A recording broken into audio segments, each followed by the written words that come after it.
everybody, it's Karen with Access to Tanzania, and today we're going to do some more pre-departure discussion. Today's topic, food and drink. So a lot of times people are curious about what to expect on safari in terms of food. So we have some basic ideas just to help get you in the right frame of mind for the type of food that you might experience while on safari. Tanzania has a lot of global influences in its cuisine, everything from British to German to Indian. And so you'll get a mix of Western fare as well as traditional Tanzanian dishes at most accommodations. So don't be surprised if at breakfast it feels like a common English breakfast with, tomatoes and baked beans and sausage and eggs. It's a very typical British breakfast. The colonial influence is still there in some of the cuisine that's presented to guests. But I would also just encourage being curious about local fare too. Tanzanian food is quite tasty.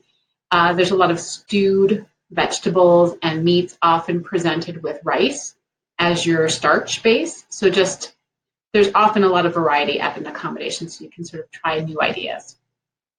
In terms of beverages, you will have unlimited bottled water while you're in your safari vehicle.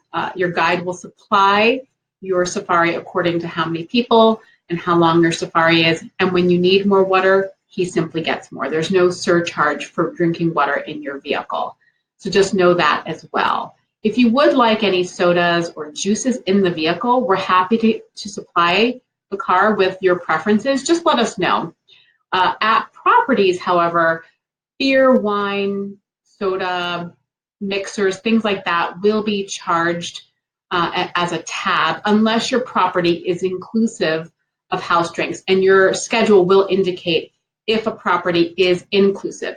If it doesn't state that house drinks are included, then a bar tab will be accumulated for your room or your tent number, and you'll clear that tab when you check out. One of the helpful hints in terms of keeping yourself healthy and in even keel with food is the Peace Corps mantra, which is peel it, cook it, or don't eat it. So avoid raw foods or foods that you can't peel. So you can peel a banana and enjoy the banana, or fresh fruit that's presented at a breakfast buffet has had all the exterior rind or skin cut away. Enjoy the interior flesh, it's delicious. But avoid raw salads and things like that. You can have all the salads you want when you get home. Go for cooked foods for sure. If you've indicated food restrictions or allergies to us at the time of booking, those have been communicated to the properties and your guide will be reminded. But always when you have a restriction, reinforce it with your guide. Remind him, go over details, because he is your advocate. He will go into a kitchen if he has to make sure that your dietary needs are being properly met. So in terms of midday meal, packed lunches is probably one of the most talked about topics on safari. There's a practicality around packed lunches, and that is giving you the most functional viewing time out and about on safari. And we've talked about this in other videos about transition days and the usefulness of packed lunches so that you don't have to stop and go during your day, because we don't limit you to restrictive times of day to view. If you want to be out for the full duration of the day, a packed lunch makes that possible. So the packed lunches are provided by the properties that you wake up at. And as noted here, there's usually a fruit, a protein, a juice, bread, cheese, things like that. And there's a little picture of sort of what a packed lunch might look like. And then we have a fun picture of some biscuit cookies that we picked up at a little store for snacks. Sometimes if you want to buy some extra snacks along the way, common local snacks might be cashews, peanuts, biscuits like this, which these were basically like a shortbread cookie, plantain chips, potato chips, things like that.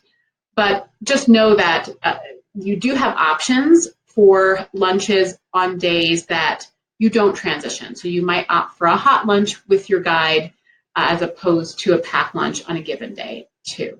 So just Be mindful of making sure that you wash your hands well before you eat, especially when you're out and about on safari. Hand sanitizer does the trick because a lot of times we inadvertently will touch a surface that has maybe some microbes in it that will make us sick. So make sure even when you're out and about in the bush with a packed lunch, squirt some hand sanitizer on and do that before you eat, and that will definitely sure the ship. I always have a little thing of sanitizer in my day pack for that reason, especially. So enjoy yourself, try some new dishes along the way, and have a great time. Safari and Jama.